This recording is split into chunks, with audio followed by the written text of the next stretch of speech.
Kaprada highway પર મસમોટા ખાડાઓની ભરમારથી વાહન ચાલકો પરેશાન। શાળાએ જતા વિદ્યાર્થીઓ દર્દીઓને આ માર્ગ ઉપર પસાર થવું ભારે જોખમ હોવાનું જણાવતા સ્થાનિકો ગુજરાત અને મહારાષ્ટ્રને જોડતા અને 848 નંબર નેશનલ હાઈવે તરીકે ઓળખાતા આ માર્ગ ઉપર મુખ્ય મથક કપરાડા ખાતેનો માર્ગ અત્યંત બિસ્માર હાલતમાં ફેરવાઈ ગયો છે।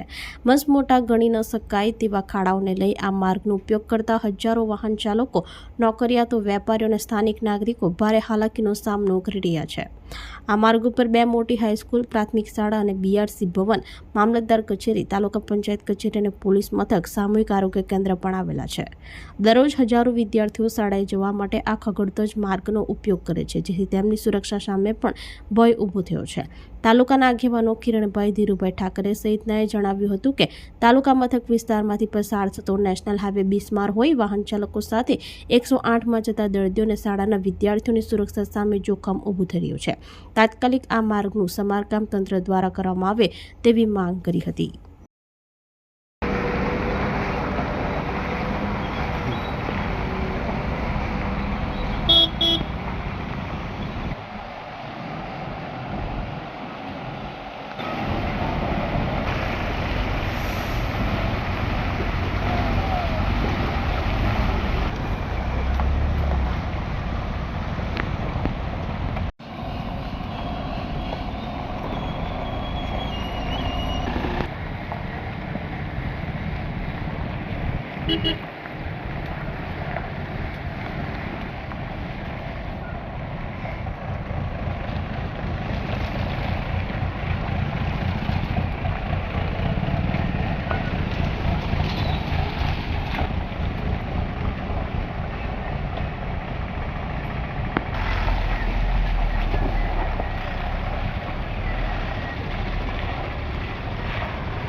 હું ડૉક્ટર કિરણ, એક આગેવાન તરીકે આજે અમે અહીંયા ભેગા થયેલા છે। આ જે રોડની સમસ્યા છે, જે ખાડા પડી ગયેલા છે તેના માટે, તો આ જે રોડ છે તે અહીંથી તો નાસિક સુધી જોડતો નેશનલ હાઈવે 48 છે।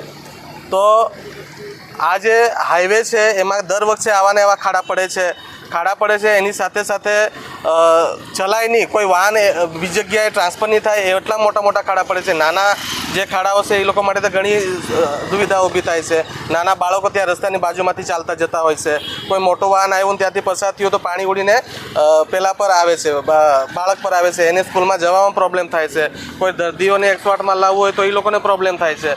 તો મારે નેશનલ ઓથોરિટીને એવું કહેવાનું છે કે ભાઈ તમે આનો નિરાકરણ લાવો, અને જો તમે અહીંયા રોડ નથી ટકતો, ડામર રોડ નહીં ટકતો હોય તો એના માટે તમે કોન્ક્રીટ રોડ બનાવો કે બીજી કોઈ તમારે પ્લાનિંગ થતું હોય। હવે કાલે રવિવાર હતો ને સમારકામ થયેલું છે, તે છતાં આજે રવિવારે પૂરો થયો ને સોમવારે એવા ને એવા પાછા ખાડા ઊભા થઈ ગયા છે। તો આ એક હાઈવે માટે અમારે એટલું કહેવાનું છે કે તમે આના માટે કોઈ નિરાકરણ લાવો। નામ ધીરુભાઈ ઠાકરિયા, આદિવાસી સમાજ સેવક। હાલમાં કપરાડા જે આ કપરાડા તાલુકાનું આ મુખ્ય મથક છે, આજુબાજુના ટોટલ ગામના અહીંયા તાલુકા પ્લેસ પર અનેક કામો માટે આવતા હોય છે, પરંતુ આ રસ્તો એટલો બધો ચોમાસાના સિઝનમાં ખરાબ થઈ ગયો છે કે અહીંયા પોલીસ સ્ટેશનથી આ નાસિક હાઈવે પર નિવાસી શાળા સુધી ખૂબ જ ખરાબ થઈ ગયો છે। તો આ રસ્તો આ હાઈવે ઓથોરિટી વહેલી તકે રિપેર કરે અથવા તો સિમેન્ટ કોન્ક્રીટ કરી વહેલી તકે રિપેર કરે એવી મારી માંગણી છે। આપણી સંકલ્પ ન્યૂઝ ચેનલને સબસ્ક્રાઇબ અને લાઇક કરો, બેલ આઇકન દબાવો, જેથી આવનાર ન્યૂઝ અપડેટ્સની નોટિફિકેશન આપના મોબાઈલ પર સૌથી પહેલાં પહોંચે। Like, subscribe and share the video.